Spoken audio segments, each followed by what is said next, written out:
JPC റിപ്പോർട്ടിൻ്റെ അടിസ്ഥാനത്തിൽ പരിഷ്കരിച്ച വഖഫ് ഭേദഗതി ബിൽ പാർലമെൻറ്റിൽ അവതരിപ്പിച്ചു. ഈ ബഡ്ജറ്റ് സമ്മേളനത്തിൽ തന്നെ അത് പാസ്സാക്കിയെടുക്കാനുള്ള ശ്രമത്തിലാണ് കേന്ദ്ര സർക്കാർ. മുസ്ലിങ്ങളെ സംബന്ധിച്ചിടത്തോളം പുണ്യമാസമാണ്. രാവിലെ മുതൽ വൈകുന്നേരം വരെ വ്രതാനുഷ്ഠാനങ്ങളാണ്. സൂര്യാസ്തമയത്തിന് ശേഷമേ അവർക്ക് ഉമിനീരെങ്കിലും ഇറക്കാൻ പറ്റൂ. അങ്ങനെ വിശ്വാസികൾ വിശന്ന് വലഞ്ഞ് പടച്ചവനോട് പ്രാർത്ഥിച്ചുകൊണ്ടിരിക്കുന്ന സമയത്താണ് ഈ BJP നേതൃത്വം കൊടുക്കുന്ന സർക്കാർ ഇങ്ങനെ ഒരു കൊടും പാതകം ചെയ്യാൻ പോകുന്നത്.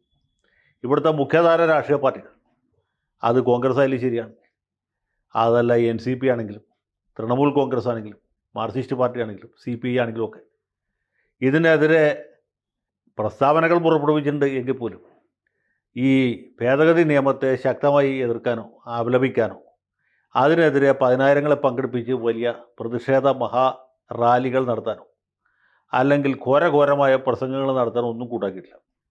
എന്തിന് മുസ്ലിം സമുദായത്തെ ഉടലോടെ സ്വർഗത്തിൽ കൊണ്ടുപോകും എന്ന് പറയുന്ന മുസ്ലിം ലീഗ് ആവട്ടെ, അല്ലെങ്കിൽ OICയുടെ മുസ്ലിം മജ്ലിസ് ആകട്ടെ, അതുമല്ലെങ്കിൽ പശ്ചിമ ബംഗാളിലെ ഇന്ത്യൻ സെക്കുലർ ഫ്രണ്ട് ആകട്ടെ, ഇവരാരും തന്നെ ഈ വിഷയത്തിൽ ശക്തമായൊരു പ്രതിഷേധം സംഘടിപ്പിച്ചിട്ടില്ല. ജമ്മു കാശ്മീരിലുള്ള നാഷണൽ കോൺഫറൻസോ അല്ലെങ്കിൽ PDPയോ ഒന്നും ഈ വിഷയത്തിൽ പ്രതിഷേധിക്കാൻ തയ്യാറില്ല. കാരണം ഇപ്പോൾ ഒരു പ്രതിഷേധം നടത്തി കഴിഞ്ഞാൽ തെരഞ്ഞെടുപ്പിൽ വിപരീതമായ റിസൾട്ട് ഉണ്ടാകും എന്നാണ് ഇവർ ഭയപ്പെടുന്നത്. അവർക്ക് വോട്ടർമാരെ പേടിയാണ്. വോട്ടർമാരെതിരായാലോ എന്ന് വിചാരിച്ച് BJPക്ക് അനുകൂലമായ ഒരു ഹിന്ദു ബാക്ക്ലാഷ് ഉണ്ടായാലോ എന്ന് തെറ്റിദ്ധരിച്ച് ഇവരാരും തന്നെ പ്രതികരിക്കാനോ പ്രതിഷേധിക്കാനോ കൂട്ടാക്കുന്നില്ല. അമ്മായിയും കുടിച്ചു പാൽക്കഞ്ഞി എന്ന് പറഞ്ഞ പോലെ ഓരോ പ്രസ്താവനകൾ ഇറക്കി ഇങ്ങനെ കൃതാർത്ഥരായിരിക്കുക. കേരള നിയമസഭ ഐക്യകണ്ഠേന ഒരു പ്രമേയം പാസ്സാക്കി. ഈ ഭേദഗതി നിയമം എന്താണെന്ന് അറിയുന്നതിന് മുമ്പ്, അത് പാർലമെൻറ്റിൽ അവതരിപ്പിക്കുന്നതിന് മുമ്പ് നിയമസഭയിൽ ആ ഒരു പ്രമേയം കൊണ്ടുവരികയും ശബ്ദ വോട്ടോടുകൂടി പാസ്സാക്കുകയും ചെയ്തു. അത് ഡൽഹിക്ക് അയച്ചു കൊടുത്തിട്ടുണ്ട്. അത് കിട്ടുന്ന മുറയ്ക്ക് അമിത്ഷാ ചുരുട്ടി കൂട്ടി അവിടുത്തെ ചവറ്റുകൊട്ടയിലിടും. ഉള്ള ചവറ്റുകൊട്ട ഇപ്പോൾ ഇങ്ങനെയുള്ള പ്രമേയങ്ങൾ കൊണ്ട് നിറഞ്ഞിരിക്കുക. അപ്പോൾ ഇതാണ് ഇവിടുത്തെ ഒരു പൊതു അവസ്ഥ. മുസ്ലിം ലീഗ് പോലും ഈ വിഷയത്തിൽ ശക്തമായി പ്രതികരിക്കാൻ തയ്യാറില്ല. കാരണം 2025 അവസാനം പഞ്ചായത്ത് തിരഞ്ഞെടുപ്പാണ്, അതിന് പുറകെ നിയമസഭാ തിരഞ്ഞെടുപ്പാണ്. നിയമസഭാ തിരഞ്ഞെടുപ്പിൽ നല്ല റിസൾട്ട് ഉണ്ടായാൽ മാത്രമേ പാണ്ടിക്കടവത്ത് കുഞ്ഞാപ്പയ്ക്ക് കേരളത്തിൻ്റെ മുഖ്യമന്ത്രിയോ എന്തെങ്കിലും ഒന്ന് ആവാൻ പറ്റൂ. മറ്റുള്ളവരുടെ കാര്യം പ്രത്യേകിച്ച് പറയേണ്ടതില്ല. VD സതീശനും രമേശ് ചെന്നിത്തലയൊക്കെ മുഖ്യമന്ത്രിയാകാൻ വേണ്ടി റെഡിയായി നിൽക്കുകയാണ്. ഇപ്പോൾ സർക്കാരിനെതിരായ ഒരു പൊതുവികാരം സംസ്ഥാനത്തുള്ളതുകൊണ്ട് തെരഞ്ഞെടുപ്പിന് യന്ത്രം വെക്കേണ്ട താമസമുള്ളൂ. കോൺഗ്രസ് നയിക്കുന്ന UDF ജയിച്ച അധികാരത്തിൽ വരും എന്നാണ് ഇവരുടെ വിശ്വാസം. പക്ഷേ ഇതുപോലെ കാത്തിരിക്കാൻ ഈ ഫാസിസ്റ്റുകളുടെ കിരാത വാഴ്ചയ്ക്കെതിരെ പ്രതികരിക്കാതിരിക്കാൻ ഇവിടെ ഒരു കൂട്ടർ മാത്രം തയ്യാറില്ല. ഞാനതിനെപ്പറ്റി ഈ പ്ലാറ്റ്ഫോമിൽ നേരത്തെ പറഞ്ഞു. കഴിഞ്ഞ മുമ്പത്തെ വെള്ളിയാഴ്ച അപ്ലോഡ് ചെയ്ത വീഡിയോ നോക്കിയാൽ മതി. വഖഫെ കാവൽ എന്ന വീഡിയോയിൽ ഞാൻ ഈ കാര്യം പറഞ്ഞു. ആ പ്രസ്ഥാനം, ആ രാഷ്ട്രീയ പാർട്ടി എന്ന് പറയുന്നത് SDPI ആണ്. SDPI കൊല്ലത്തും അത് കഴിഞ്ഞ് മലപ്പുറത്തും അതിഗംഭീരമായ പ്രകടനങ്ങളും പൊതുസമ്മേളനങ്ങളും സംഘടിപ്പിച്ചു. SDPIക്കാരല്ലാത്ത ആളുകളും അതിൽ പ്രസംഗിച്ചിരുന്നു. ജമാഅത്ത് ഇസ്ലാമിക്കാരും വെൽഫെയർ പാർട്ടിക്കാരും ഒക്കെ അതുമായിട്ട് സഹകരിച്ചു. പക്ഷേ ലീഗുകാരും കോൺഗ്രസ്സുകാരും മാർക്സിസ്റ്റുകാരും ഒക്കെ അതിനോട് പൂർണ്ണമായിട്ടും നിസ്സഹകരിച്ചു. ലീഗുകാർക്ക് ഉള്ളിൽ ആഗ്രഹം ഉണ്ടായിരുന്നു, പക്ഷേ പരസ്യമായതിൽ പങ്കെടുക്കാൻ പറ്റുകയില്ല. കാരണം ലീഗുമായി ബന്ധമുള്ള ഏതെങ്കിലും ഒരുത്തിന് സ്റ്റേജിൽ കയറിയാൽ അത് പറഞ്ഞ് BJPക്കാരും അതിനേക്കാൾ കൂടുതൽ CPMകാരും മുതലെടുപ്പ് നടത്തും. അതുകൊണ്ട് ലീഗുകാർ സംയമനം പാലിച്ചു, മിതത്വം പാലിച്ചു. ഇങ്ങനെയുള്ള കാര്യങ്ങളൊക്കെ നമ്മൾ ജനാധിപത്യപരമായിട്ട് ഇന്ത്യൻ പാർലമെൻറ്റിൽ വോട്ടിടുമ്പോൾ അവിടെ പ്രതിഷേധിക്കാം, അവിടെ ശക്തമായ രീതിയിൽ ഇതിനെ അപലപിക്കാം എന്ന് കരുതി. മാത്രമല്ല, ഇനിയിപ്പോൾ ബില്ല് പാസ്സായി കഴിഞ്ഞാൽ അതിനെ കോടതിയിൽ ചോദ്യം ചെയ്യും. ഇതാണ് ലീഗുകാരുടെ യുക്തി. പക്ഷേ പോപ്പുലർ ഫ്രണ്ടുകാർ അഥവാ SDPIക്കാർ അതിന് തയ്യാറില്ല. അവർ അതിശക്തമായ പ്രതിഷേധ പ്രകടനമാണ് മലപ്പുറത്തും മറ്റുമൊക്കെ നടത്തി. അതിൻ്റെ ചെറിയൊരു ഭാഗം നിങ്ങൾ കണ്ടുപോകുക. നിന്റെ നാശം തുടങ്ങുന്ന നേരത്ത് നീ നിന്റെ വാളെടുത്തിന്നെന്റെ നേരെ നീ നിന്റെ വംശം തുലക്കുന്ന നേരത്ത് നീ നിന്റെ നാവെടുത്തിന്നെന്റെ നേരെ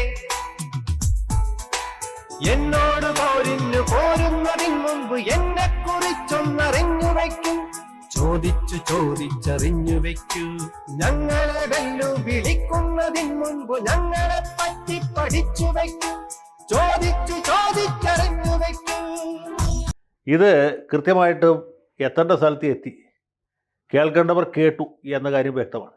കാരണം ഈ പ്രതിഷേധ പ്രകടനം കഴിഞ്ഞ് 10 ദിവസം തികയുന്നതിന് മുമ്പ് SDPIയുടെ ദേശീയ പ്രസിഡന്റ് MK ഫൈസിയെ എൻഫോഴ്സ്മെൻറ്റുകാർ അറസ്റ്റ് ചെയ്തു.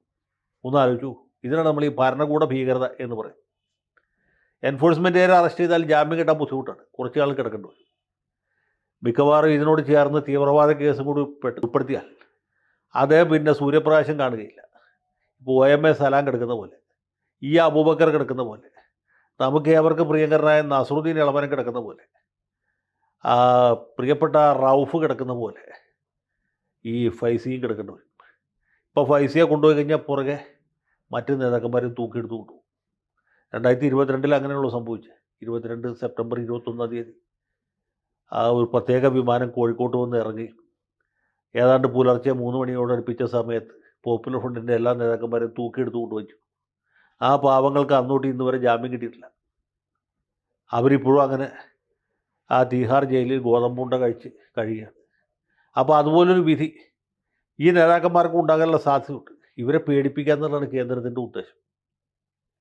അന്ന് പോപ്പുലർ ഫ്രണ്ട് നിരോധിച്ച കൂട്ടത്തിൽ ക്യാമ്പസ് ഫ്രണ്ട് നിരോധിച്ചു, വിമൻസ് ഫ്രണ്ടും നിരോധിച്ചു, ജൂനിയർ ഫ്രണ്ടും നിരോധിച്ചു. അവരുമായി ബന്ധപ്പെട്ട എല്ലാ മനുഷ്യാവകാശ സംഘടനകളും ജീവകാരുണ്യ സംഘടനകളും റിഹാബ് ഫൗണ്ടേഷൻ അടക്കം നിരോധിച്ചു. പക്ഷേ SDPIയെ മാത്രം ബാക്കി നിർത്തി.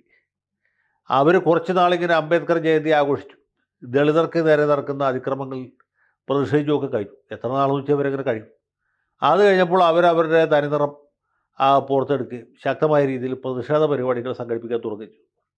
അതിൻ്റെ ഭാഗമായിട്ടാണ് ഇപ്പോൾ വഖഫ് അനുകൂല വഖഫ് നിയമ ഭേദഗതി വിരുദ്ധ പ്രക്ഷോഭമായിട്ട് രംഗത്തിറങ്ങിയത്.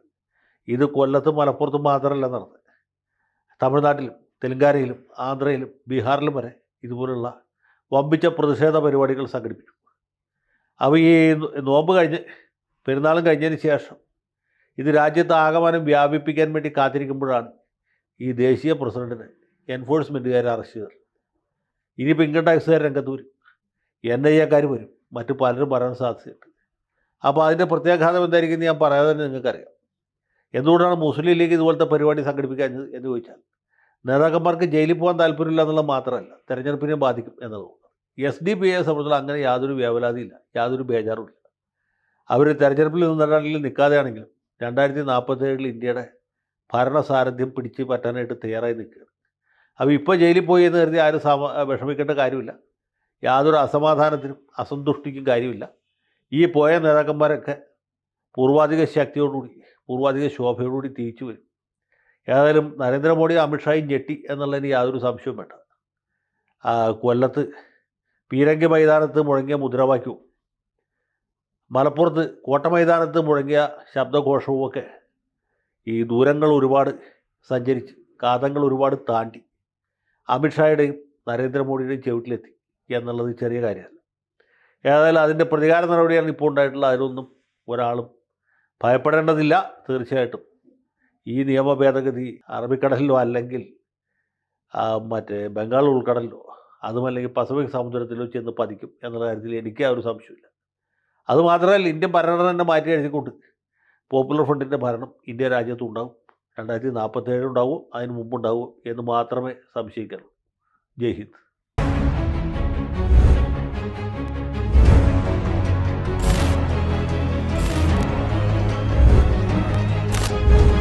കൂടുതൽ വാർത്തകളും വിശേഷങ്ങളും നിങ്ങളിലേക്ക് എത്താൻ ABC മലയാളം സബ്സ്ക്രൈബ് ചെയ്യുക, ബെൽ ബട്ടണും അമർത്തുക.